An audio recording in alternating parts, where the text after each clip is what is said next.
Very good morning, student. Now we are going to see the second lecture in final account. Student, in last lecture we already finished कि इस chapter का नाम final account क्यों पढ़ा, M और object क्या है final accounts prepare करने का, and we see the format of trading account. तो मैंने लास्ट लेक्चर में स्टार्ट इस तरीके से किया था कि इस चैप्टर का नाम फाइनल अकाउंट इसलिए है because this chapter या this calculation we study at last. किसी भी बिजनेस ऑर्गेनाइजेशंस के अंदर ये एक ऐसा अकाउंट्स है जो लास्ट में प्रिपेयर किया जाता है. सारे अकाउंट्स प्रिपेयर होने के बाद on the last date of accounting year, last date को ये अकाउंट प्रिपेयर किया जाता है. इसके लिए इसको हम लोग क्या बोलते हैं, फाइनल अकाउंट. इस अकाउंट के बाद पर्टिकुलर उस ईयर में फिर दूसरा कोई अकाउंट्स नहीं बनता. हम लोगों ने इसके अंदर एम और ऑब्जेक्ट पढ़ा कि why we study the final accounts. उसमें तो नंबर्स ऑफ एम और ऑब्जेक्ट था, लेकिन मैंने आपको 4-5 रीजंस लिख कर दिया था, जिसमें से एक रीजन था कि every business organization want to know कि कितना प्रॉफिट कितना लॉस. डेफिनेटली आप बिजनेस कर रहे हो तो आपको खुद को समझ में आना चाहिए कि आपको कितना प्रॉफिट हुआ कितना लॉस हुआ. On the basis of that you take your future decision, future strategy. Same time every business organisation liable to pay the tax to the government. Every business organisation के लिए जो एक सर्टन अमाउंट के बाद पैसे अगर earn करते हैं, बिजनेस करते हैं, प्रॉफिट करते हैं, तो they are liable to pay the tax to the government. So once again, how much tax we pay to the government, that depend upon the profitability. Profit समझ में आएगा तब आप कैलकुलेशन कर पाओगे कि how much tax we are liable to pay. तो वो एक रीजन था कि आपको आपका प्रॉफिट एंड लॉस समझ में आ सके. इसी तरीके से मैंने लिखकर दिया था to know the financial position. आपको आपके बिजनेस का फाइनेंशियल पोजीशन समझ में आना चाहिए. आप फाइनेंशियली कितना स्ट्रांग हो, किससे कितना पैसा लेना है, किसको कितना पैसा देना है, बैंक का लोन क्या है, एसेट्रा एसेट्रा एसेट्रा. तो दीज आर द रीजन कि we study the final account. Then फिर जो नेक्स्ट था उसको मैंने लिख कर दिया कि how many accounts will prepare. तो 11th स्टैंडर्ड और 12th स्टैंडर्ड में लिटिल यहीं पर सिर्फ थोड़ा सा डिफरेंस हो रहा है कि in 11th standard we study the 3 ledgers, trading, profit and loss and balance sheet. वहां पार्टनर्स कैपिटल को हम बैलेंस शीट में अपीयर करते थे.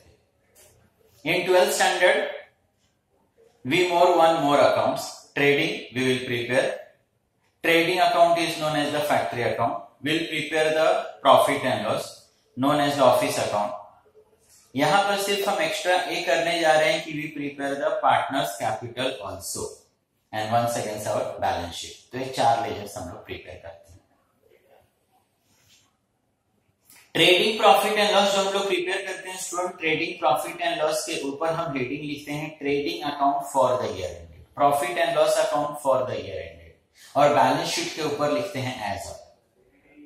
तो जो ट्रेडिंग प्रॉफिट एंड लॉस के ऊपर हम फॉर द ईयर एंडेड लिखते हैं, उसका एक मतलब यह है कि वो जो अकाउंट्स आप बना रहे हो वो पूरे ईयर का है. ट्रेडिंग के टाइम भी मैंने लिख कर दिया कि trading is a part of profit and loss, और ये प्रॉफिट एंड लॉस के फॉर्मेट में भी लिख के दे रहा हूं कि profit and loss is a part of trading account. कितने कॉलेजेस में कितनी टीचर्स आपको देखोगे कि दोनों लेजर कंबाइन ही बनाते हुए मिलेंगे, एंड वहां पर वो लोग क्या करते हैं, स्पेस स्किप कर देते हैं, उसके अंदर ट्रेडिंग लिखते हैं, and after that they write the profit and loss. तो ट्रेडिंग प्रॉफिट एंड लॉस के अंदर we write the information of whole year ना, इसके लिए इसके ऊपर हम हेडिंग लिखते हैं trading profit and loss account for the year ended. And balance sheet में दिया एक दिन का इंफॉर्मेशन होता है, तो उसके ऊपर हम हेडिंग लिखते हैं बैलेंस शीट एज ऑन. तो लास्ट टाइम हम लोगों ने ट्रेडिंग का फॉर्मेट मैंने बताया था आपको, मैंने थ्योरी में लिख कर दिया था. Trading is a part of profit and loss. Trading is a nominal account. मैंने आपको already format classification of accounts बताया था, उसके अंदर आपको बताया था कि nominal account means debit side expenses and losses, और क्रेडिट साइड में क्या होता है, इनकम और गेन होता है. तो trading account is also known as the factory account. In trading account we appear all those income and all those expenses which directly related with manufacturing।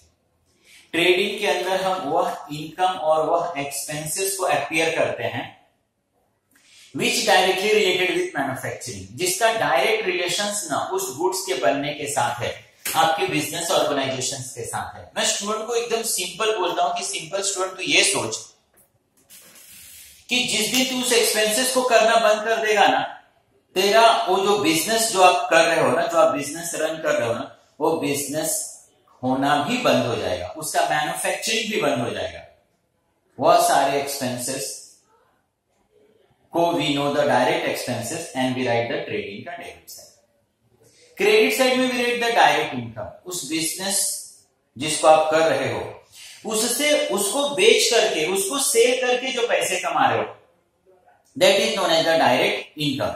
जैसे बोर्ड बनाने का बिजनेस है, बोर्ड बनाओ बेचो पैसे कमाओ डायरेक्ट इनकम। चौक बनाने का बिजनेस है, चौक बनाओ बेचो पैसे कमाओ डायरेक्ट इनकम। इस शर्ट वगैरह बनाने का मेरा गारमेंट है, मैं बनाओ बेचो पैसे कमाओ direct income.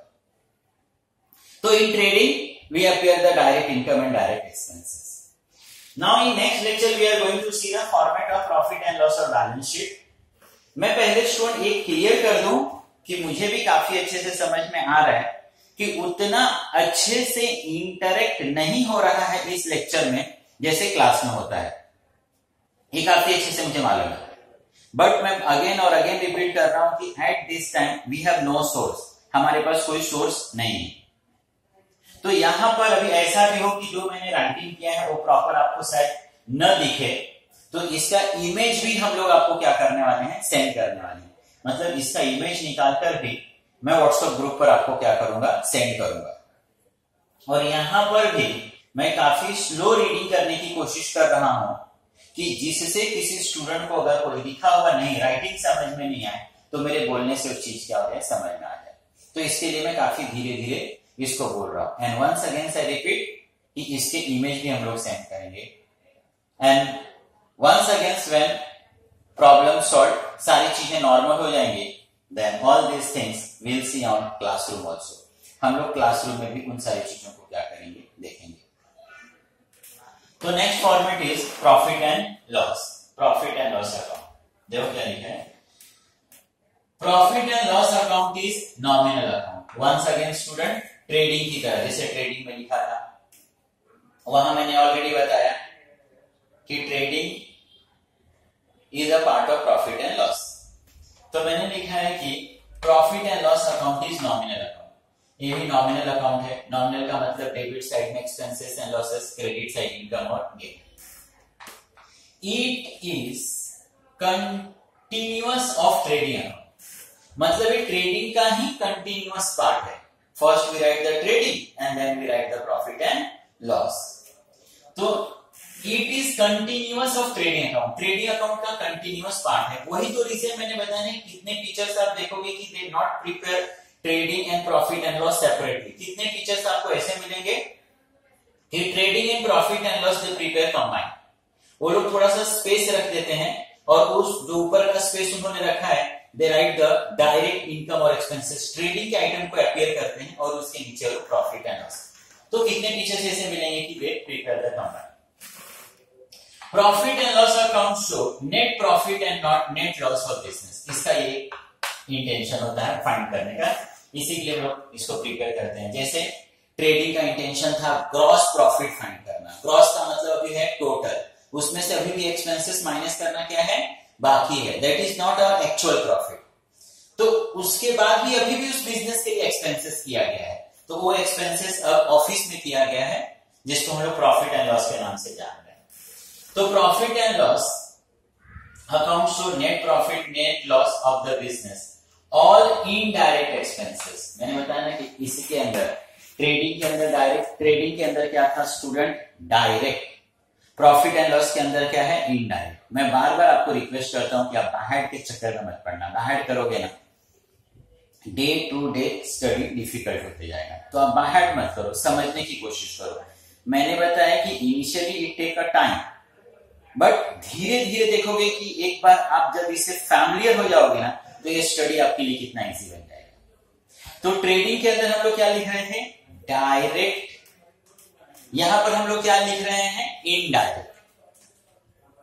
Indirect expenses means those expenses, those income which are not directly related with manufacturing, जिसका डायरेक्ट रिलेशन मैन्युफैक्चरिंग के साथ नहीं है।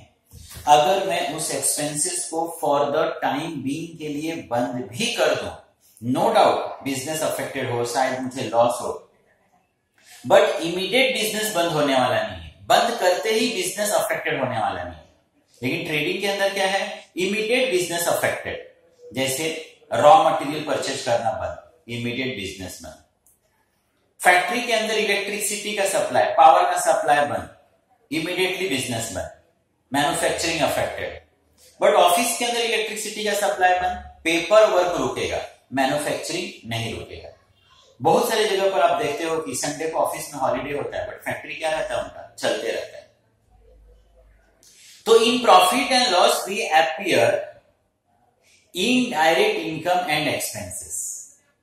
Indirect means those expenses, those income which not directly related with manufacturing.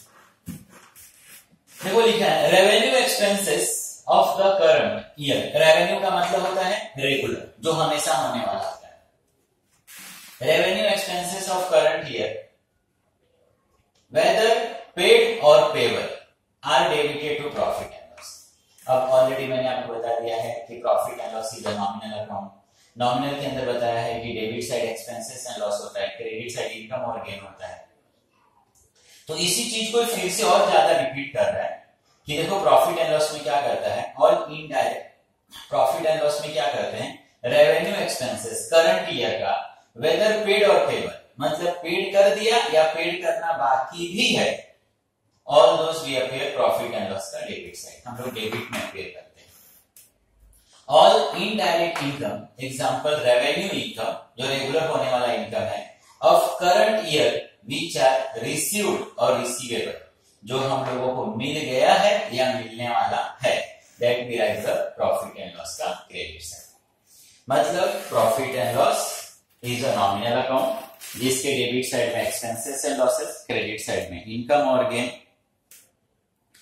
Profit and loss debit side में we write our regular expenses which we paid और payable. Credit side में we write income which we received और receivable, जो हमको मिल गया है या मिलने वाला है। बट यहां पर कौन सा इनकम देयर, इनडायरेक्ट इनकम आता है, those income which not related with business, जिसका रिलेशन इनकम है, हमको रिसीव्ड है, हमारे लिए इनकम हुआ है, बट वो इनकम बिजनेस से क्रिएट नहीं हुआ है, those income we write profit and loss का क्रेडिट। तो यहां तक अगर मैं स्टूडेंट बताऊं तो फाइनली आपको इतना समझ में आना चाहिए कि profit and loss nominal account है। Debit side, credit side, debit side में we write the expenses which is indirectly related with manufacturing, office के सारे एक्सपेंसेस, एंड क्रेडिट साइड में income, but those income which not related with manufacturing, not related with business, जिसका हमारे business से कोई लेना देना नहीं है। इनकम हुआ है but other than business income हुआ है। थोड़ा सा फास्ट हम प्रॉफिट एंड लॉस का फॉर्मेट देखते हैं। वंस अगेन से रिपीट स्टूडेंट, काफी क्लियर में रिपीट कर दूं कि इसके अंदर वो सारे आइटम्स अपीयर नहीं कर पाया हूं मैं जो है, तो मैंने एग्जाम्पल के लिए कुछ ही आइटम्स अपीयर किया है, क्योंकि जब मैं इसमें नंबर्स ऑफ क्वेश्चंस करूंगा, अगेन और अगेन हम लोग क्वेश्चंस करेंगे, तो डेफिनेटली आप उससे काफी अच्छे से फैमिलियर हो जाओगे, वो मुझे मालूम है। तो इसके लिए सिर्फ एक फॉर्मेट देना है, इसके लिए मैंने इसमें कुछ ही ऐसे आइटम्स हैं जिनको मैंने अपीयर किया, each and every items appear नहीं किया। और उसके बाद भी अगर ये फॉर्मेट आपको देखना रहेगा, अगर 12th स्टैंडर्ड का भी अगर आपके पास बुक्स, टेक्स्ट बुक्स नहीं होगा, तो you have the books of 11th standard. 11th standard का बुक्स है, उसमें आप इसका रेफरेंस ले सकते हो। You will see the same profit and loss account, वहां पर भी आपको मिलेगा। तो ये हमारा profit and loss dear debit side. Debit side में क्या आएगा, एक्सपेंस एंड लॉसेस, और डियर क्रेडिट साइड में क्या आएगा, इनकम एंड गेन। अब डेबिट साइड में कौन सा expenses, those expenses which is indirectly related with manufacturing, जिसका रिलेशन मैन्युफैक्चरिंग के साथ नहीं। अभी लिखा है ग्रॉस लॉस ब्रॉट डाउन। देखो अगर आपको ट्रेडिंग का फॉर्मेट याद होगा या आपने नोटबुक में ऑलरेडी उसको कॉपी किया है, तो क्रेडिट साइड में अगर उसके बैलेंसिंग फिगर आता है तो आपका लॉस होता है, जो मैंने बताया रेयरेस्ट रेयर। और यहां तक भी मैंने बोल दिया कि 12th स्टैंडर्ड में आपको ग्रॉस लॉस देखने के लिए नहीं मिलेगा, but it part of format, तो इसके लिए मैंने अपियर किया। तो वहां अगर क्रेडिट साइड में लॉस हुआ तो वो प्रॉफिट एंड लॉस में किसको चला जाएगा, डेबिट साइड। क्यों जा रहा है, ऑलरेडी मैंने आपको बताया कि profit and loss is a continuous of trading account, ये ट्रेडिंग का ही पार्ट है ना रे। हम लोगों को तो हमारे फाइनल अकाउंट से हमको प्रॉफिट फाइंड करना है, बट ट्रेडिंग को क्लोज करके जो मैंने प्रॉफिट फाइंड किया या जो लॉस फाइंड किया, that is not actual loss, still some expenses, still some income which are to be recorded, जिनको रिकॉर्ड करना भी क्या है, बाकी है। तो उसको मैं नेक्स्ट लेजर के अंदर क्या कर रहा हूं, कैरी कर रहा हूं। तो ट्रेडिंग में अगर मुझे लॉस मिला तो क्रेडिट साइड में जो लॉस होगा वो प्रॉफिट एंड लॉस में कहा जाएगा, डेबिट। अब देखो जैसे सैलरी है, डियर हम सैलरी किसको देते हैं, ऑफिस में काम करने वाले लोगों को। सैलरी मंथली बेसिस पे होता है। ट्रेडिंग के अंदर हम वेजेस देते हैं, उसका हिंदी में नहीं बताऊं तो मजदूरी होता है। मजदूरी मजदूर को मिलता है, मजदूर वर्किंग इन अ फैक्ट्री। और ये सारे लोग कहां पे काम कर रहे हैं, जिनको हम सैलरी दे रहे हैं, ऑफिस के अंदर काम कर रहे हैं। तो सैलरी ऑफिस में आएगा। अब मैं दो तरीके से समझा सकता हूं, मैं बोल सकता हूं देखना, प्रॉफिट एंड लॉस मतलब ऑफिस का इनकम और ऑफिस का एक्सपेंसेस। तो मैं सैलरी दे रहा हूं as a business organisation, salary देना मेरे लिए एक्सपेंस, एक्सपेंस कहां पर आ गया, डेबिट साइड। दूसरा, अगर मैं सैलरी कुछ समय के लिए बंद करूं तो कहां का काम बंद होने वाला है, ऑफिस का कि फैक्ट्री का, सब ऑफिस का। तो ऑफिस का काम अगर एक दिन, 2 दिन, 3 दिन, 4 दिन के लिए बंद भी हो जाएगा, हमारा मैन्युफैक्चरिंग बंद होने वाला नहीं है। So this expenses is indirectly related with manufacturing, इसका डायरेक्ट रिलेशन मैन्युफैक्चरिंग के साथ नहीं है। इस एक्सपेंसेस के बंद होते ही हमारा मैन्युफैक्चरिंग बंद होने वाला नहीं है। That's why we appear in the profit and loss. यहां लिखा है अनप्रोडक्टिव वेजेस, प्रोडक्टिव नहीं लिखा है, अनप्रोडक्टिव। यह सिर्फ वेजेस नहीं लिखा है, सिर्फ वेजेस मतलब वंस अगेन मजदूरी विच वी पे टू द मजदूर, हमारे रेगुलर मजदूर को फैक्ट्री में काम करने वाले को देते हैं और वो ट्रेडिंग में आएगा। यहां पर लिखते समय इसने लिखा है unproductive, we are paying the wages, हम मजदूरी तो दे रहे हैं बट अनप्रोडक्टिव, इसका रिलेशन प्रोडक्शन के साथ नहीं है। शायद ऐसा हुआ रहेगा कि फॉर द टाइम बिंग के लिए 2 दिन, 3 दिन, 4 दिन, 5 दिन के लिए मुझे किसी एक बाहर से एक मजदूरी की जरूरत पड़ी। एक एग्जांपल, चलो मेरे फैक्ट्री के अंदर कहीं पर कड़िया का काम करने का है, मैंने बाहर से एक मिस्त्री को बुलाया कि भाई चले काम कर दे, उसने काम किया एंड वी पे द मजदूरी, उसका मजदूरी मैंने दे दिया। सपोज मुझे फैक्ट्री को कलर करना है, क्लीन करना है, मैंने बाहर से लोगों को हायर किया, चलो ये 2 दिन का काम है, काम करो एंड सी, ये आपका पैसा। तो यहां मजदूरी तो दे रहा हूं बट ये मजदूरी not directly related with manufacturing, इसका रिलेशन डायरेक्ट मैन्युफैक्चरिंग के साथ नहीं है। अगर वो कड़िया वाले से 2 दिन लेट काम कराऊं, अगर मैं कलर 4 दिन लेट कराऊं, नहीं कराऊं, तो वो इमीडिएटली कहीं मेरे मैन्युफैक्चरिंग को अफेक्ट करने वाला नहीं है। ये मजदूरी क्या बंद किया, मेरा मैन्युफैक्चरिंग बंद हो जाए, ऐसा होने वाला नहीं है। तो these are the indirect, that's why we write in the profit and loss. Same office का एक्सपेंसेस है, सन्ड्री है, प्रिंटिंग एंड स्टेशनरी है, पोस्टेज एंड टेलीग्राम है, all these are indirectly related with manufacturing. All these expenses we need to run the business. ये सारे expenses की जरूरत मुझे मेरे बिजनेस को रन करने के लिए है, but these expenses are not directly related with manufacturing. ये सारे ऑफिस के एक्सपेंसेस हैं, ऑफिस मतलब profit and loss.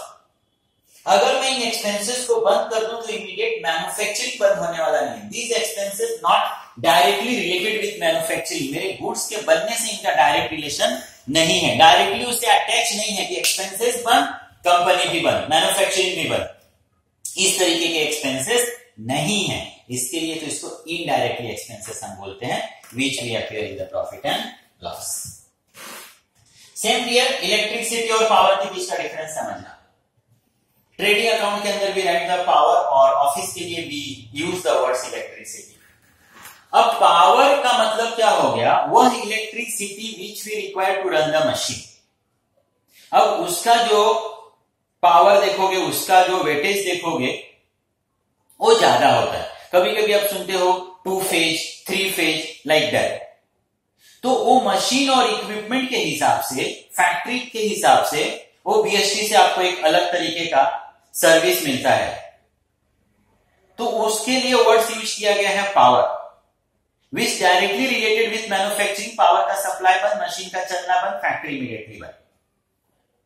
But offices के अंदर जो इलेक्ट्रिसिटी आता है, हमारे आपके घरों में जो इलेक्ट्रिसिटी आता है, वो उतना ज्यादा वोल्टेज नहीं होता है। इसका वोल्टेज देखोगे 300 से 400 के बीच में होता है। ये सब रीजंस देखोगे कि यहां पर आपके घर में या XYZ प्लेसेस पर कहीं टिश्यू को इलेक्ट्रिसिटी का धक्का लगा, शॉक लगा, तो आप इमीडिएट ये नहीं सुनोगे कि उस बंदे का डेथ हो गया, वो शायद इंजर्ड हो सकता है। बट फैक्ट्रियों में सुनो, कभी कभी हम लोग देखते हैं कि वो कुछ बच्चे लोग होते हैं थोड़ा सा मस्तीखोर वगैरह, वो ट्रेन के ऊपर चढ़ जाते हैं, एंड रेयर अगर वायर से टच भी होते हैं तो इमीडिएट ऑन द स्पॉट उनका लाइफ क्या हो जाता है, खत्म हो जाता है। तो उसमें उतना ज्यादा वोल्टेज होता है ना कि वो इमीडिएट उस आदमी के लाइफ को खत्म कर देता है, वो काफी पावरफुल होता है। तो मशीन के हिसाब से वो फैक्ट्रियों के अंदर उसकी ना सप्लाई होती है। और ऑफिसेस के अंदर जो होता है वो नॉर्मल, जैसे मैंने बताया 350 से लेके 400 या उससे भी थोड़ा सा कम, उस ऑफिस के रिक्वायरमेंट के हिसाब से। तो इलेक्ट्रिसिटी का मतलब those which we require for the office, और पावर जहां लिखा रहेगा इसका मतलब वो electricity which we need in the factory. Same legal expenses है। अब बहुत सारे बिजनेस ऑर्गेनाइजेशंस हैं जिनको always they require the paper work, they need the help of the lawyer etcetera. तो वो सारी चीजें, वेयर हाउस रेंट है, डेप्रिसिएशन है। डेप्रिसिएशन ऑलरेडी 11th स्टैंडर्ड में वी स्टडी द चैप्टर कि when we use the assets, तो उस एसेट्स को यूज करने से डे टू डे उसकी लाइफ कम होती है, उसकी वैल्यू कम होती है, उसकी लाइफ, जैसे हम यूज होते हैं लाइफ कम होती है, वैल्यू उसकी कम होती है। तो जो एसेट्स की वैल्यू कम होती है that is known as the depreciation. तो भी हमारे लिए एक तरह से एक्सपेंस है। सेम स्टूडेंट, इंश्योरेंस है, ट्रेड एक्सपेंसेस है, ट्रैवलिंग है, डिस्काउंट है, etcetera. Dear, all these expenses not directly related with manufacturing. इनका मैन्युफैक्चरिंग से कोई डायरेक्ट रिलेशंस नहीं है। अगर हम इन एक्सपेंसेस को फॉर द टाइम बीइंग के लिए बंद भी कर दें तो हमारा मैन्युफैक्चरिंग बंद होने वाला नहीं है। दैट्स व्हाई इन सारे एक्सपेंसेस को हम लोग क्या बोलते हैं, indirect expenses, and we write on the profit and loss debit side.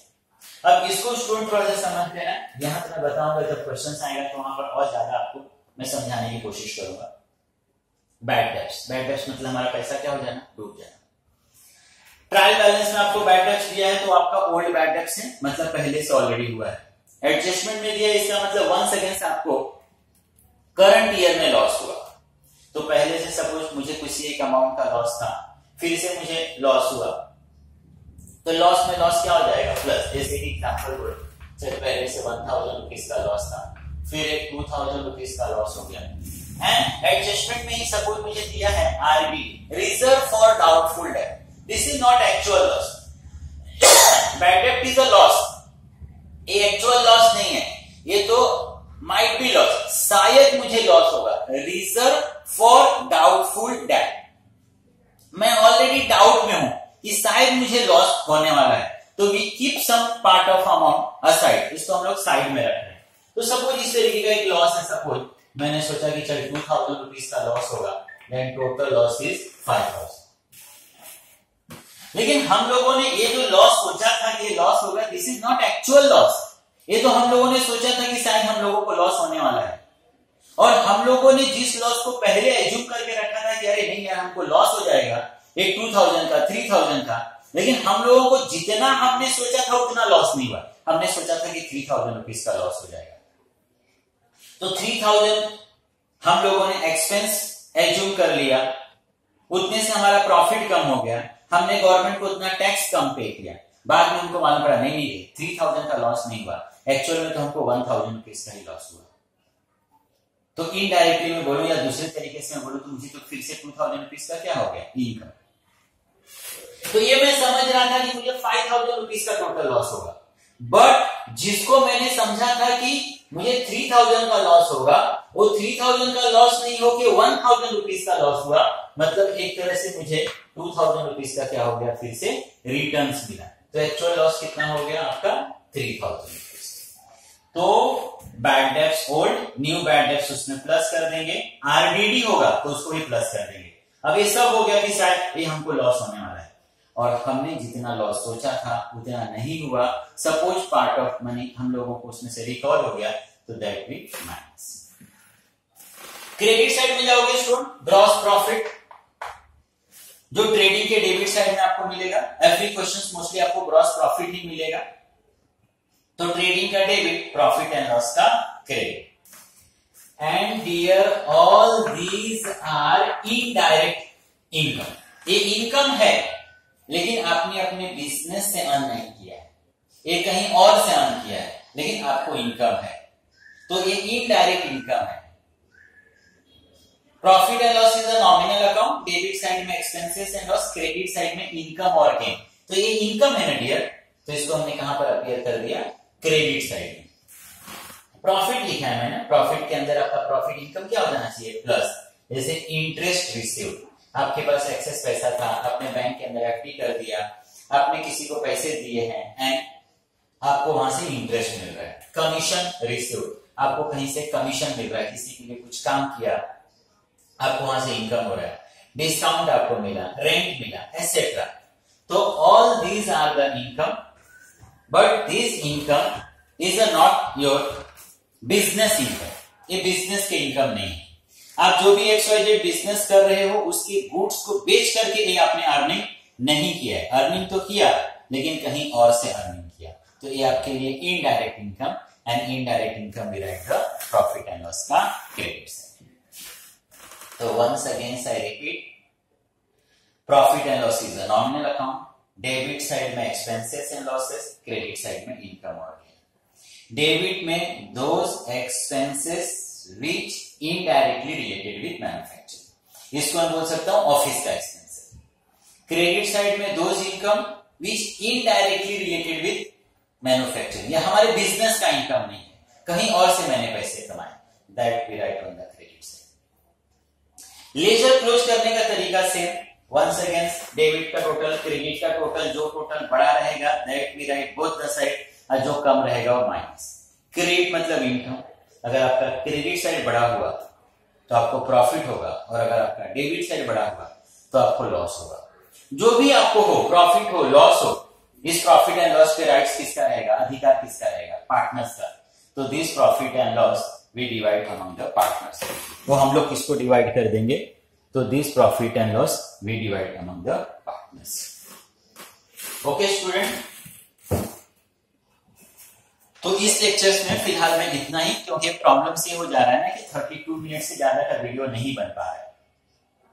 अभी कुछ मोबाइल्स में प्रॉब्लम्स रहेगा, सेटिंग में मेरे को उतना नॉलेज नहीं है, तो भी मैं बैलेंस शीट करता हूं, अगर इसमें अपीयर हो पाए तो ठीक है, और नहीं तो फिर इसी का कंटिन्यू नेक्स्ट एक वीडियो सेंड करेंगे in which we see the balance sheet, जहां पर आप बैलेंस शीट देख पाओगे। तो balance sheet is not an account, it is a statement. My dear, वो बैलेंस शीट को बोल रहा है कि बैलेंस शीट अकाउंट्स नहीं है। अकाउंट्स में देखोगे हम डेबिट और क्रेडिट लिखते हैं, बैलेंस शीट के ऊपर कभी आपको डेबिट क्रेडिट लिखा हुआ नहीं मिलेगा। सेम टाइम आप बाकी जो भी लेजर्स बनाते हो बैलेंस शीट के अंदर, राइट हैंड साइड में we write on the credit, left hand side में we write on the debit. Balance sheet में ऐसा हम नहीं लिखते। तो ये बोल रहा है कि balance sheet is not a account, it is a statement. My dear, a statement words आपने सुना होगा, और कहीं नहीं सुना होगा तो अगर क्राइम रिलेटेड कोई कार्यक्रम देखते हो, कोई मूवीज देखते हो, तो वहां पर आपको सुनने को मिलता है कि अरे पुलिस ने उस आदमी का स्टेटमेंट लिया। तो स्टेटमेंट का एक तरह से मतलब होता है ना डियर, जानकारी, इंफॉर्मेशन। तो ये जो बैलेंस शीट है, ये बैलेंस शीट आपको जस्ट पास द इंफॉर्मेशन, आपको इंफॉर्मेशन क्या कर रहा है, ये पास करने का काम कर रहा है, आपको आपका स्टेटस बता रहा है।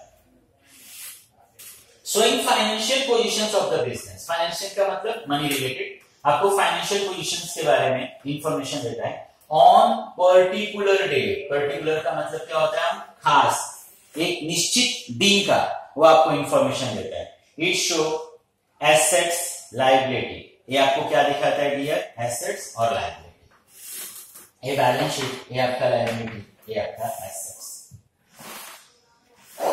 अब एसेट साइड में अगर जाते हो स्टूडेंट, तो एसेट्स में आपको सिर्फ इतना सोचना है ना कि due to any reason we are liable to get money from somewhere, या हमारे पास ऐसी कोई चीज है, कोई प्रॉपर्टी है जिसको मैं सेल करके पैसे ले सकता हूं, all those are the assets. वो सारी चीजें ना एसेट्स है।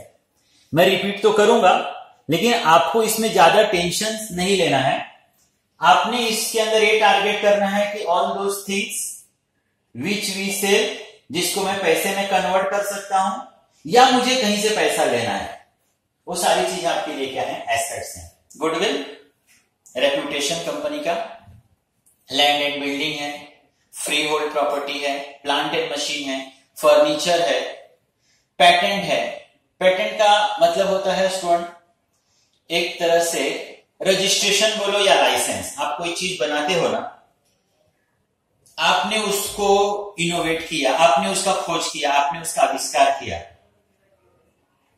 और आपके परमिशन के बिना उसका कोई अननेसेसरी एडवांटेज न ले सके। कल को ऐसा नहीं कि वो आदमी भी सेम गुड्स बनाने लगे और क्लेम करे कि नहीं आपने नहीं मैंने बनाया, तो उस कंपनी और उस पर्टिकुलर पर्सन को उस चीज का उतना एडवांटेज नहीं मिल पाएगा, उसको वो मनचाहे हिसाब से मार्केट में सेल नहीं कर पाएगा।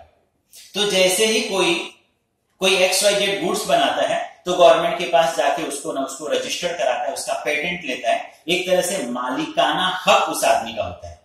तो जब किसी को अगर उसका वो चीज चाहिए ना, तो उस बंदे से एक तरह से उसको क्या लेना पड़ेगा, परमिशंस लेना पड़ेगा। तो पेटेंट है।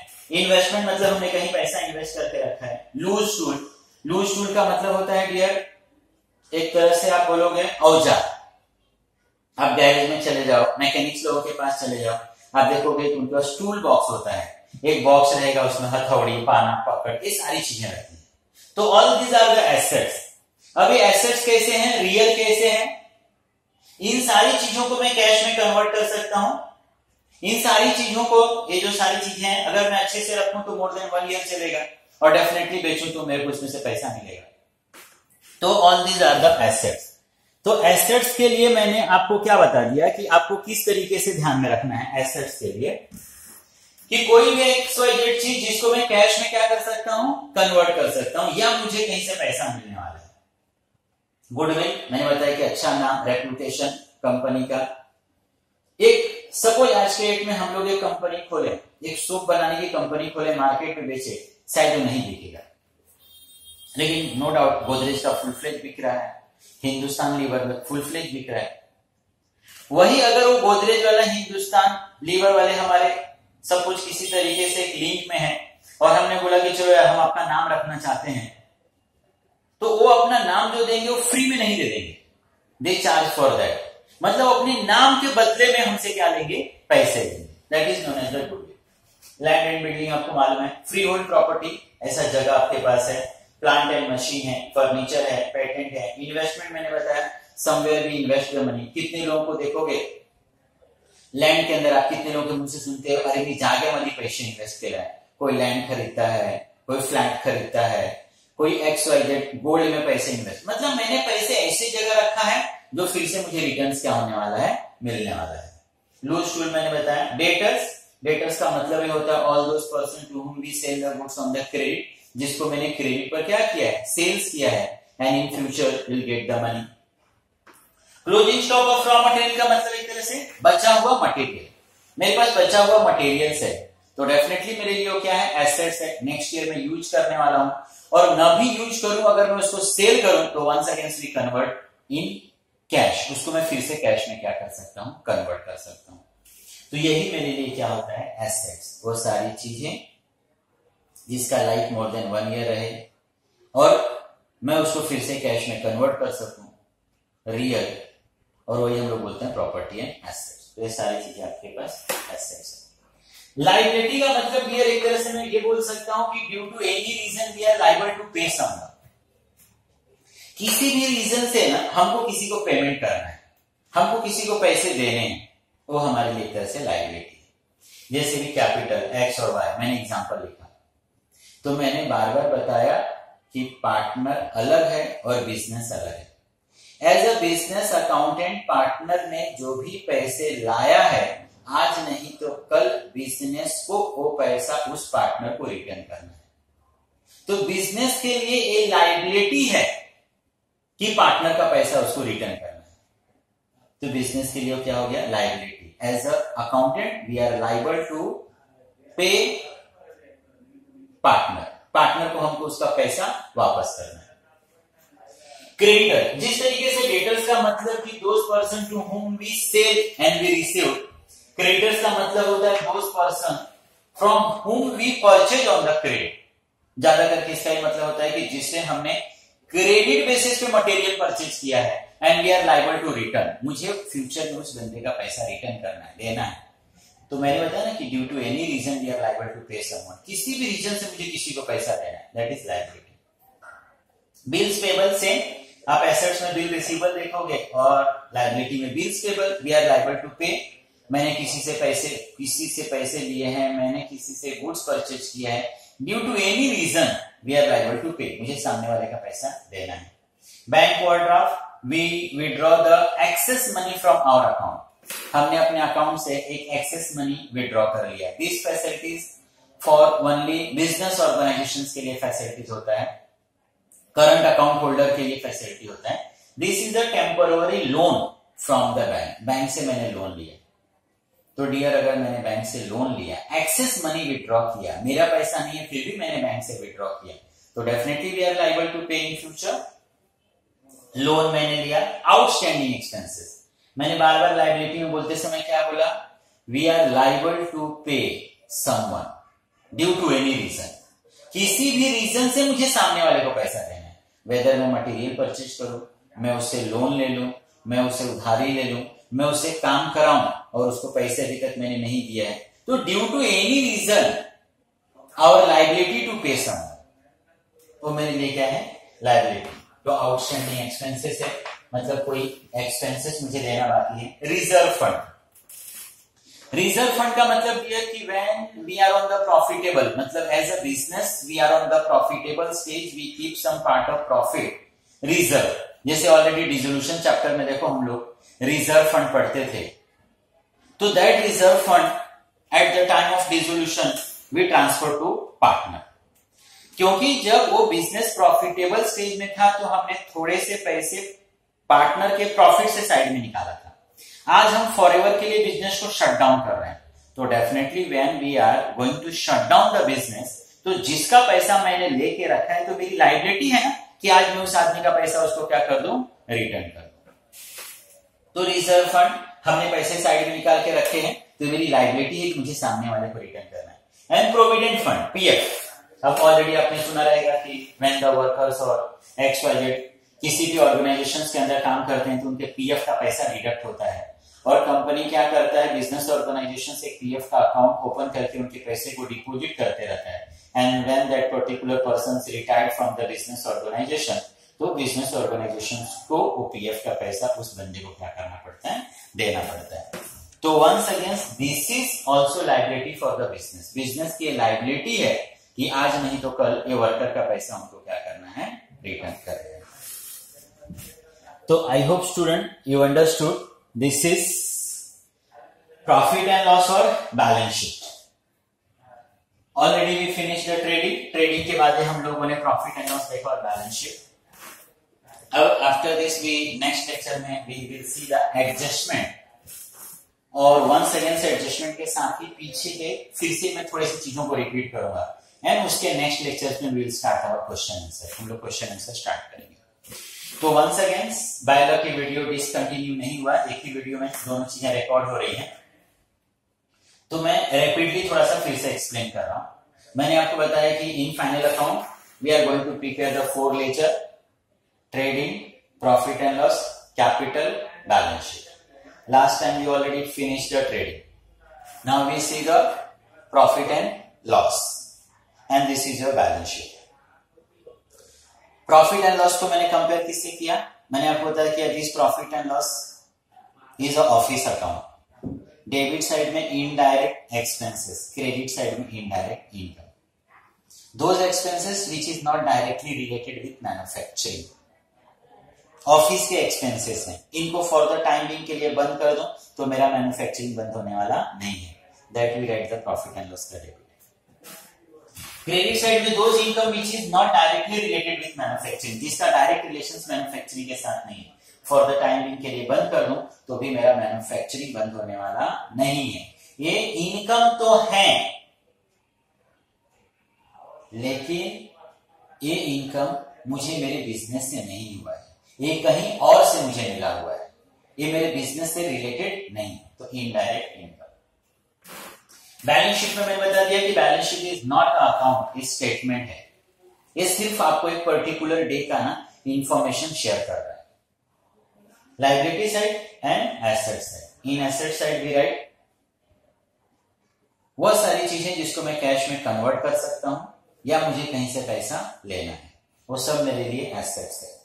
और लाइबिलिटी में मैंने बताया कि due to any reason we are liable to pay someone, मुझे किसी भी रीजन से किसी को पेमेंट करना है, that is our liability. In next lecture will see the ledger of partners capital देखेंगे, थोड़ा सा थ्योरी एंड एडजस्टमेंट देखेंगे, और उसके नेक्स्ट लेक्चर में we will see the question answer. Question answer के टाइम में भी मैं काफी स्लो जाके इन चीजों को बार बार रिपीट करूंगा. Definitely we will understood. मैंने एक ही चीज आपको बार बार बोला है ना, आप सीरियली वीडियोस देखो. आप कोई भी उठा के वीडियो देखोगे ना तो वो आपको समझ में आने वाला नहीं है. सो आई काइंडली रिक्वेस्ट कि जो भी आपके पास वीडियोस हैं उनको सीरियली देखो. नोटबुक में आप कंटिन्यू इसको सीरियली लिखते जाओ तो वो चीजें समझ में. अब कोई स्टूडेंट पहले इसको लिखे और इसके पहले वाले वीडियो के अंदर जो मैं ट्रेडिंग बताया वो बाद में लिखे तो definitely that student will confuse, वो स्टूडेंट कंफ्यूज होगा. Thank you very much, student.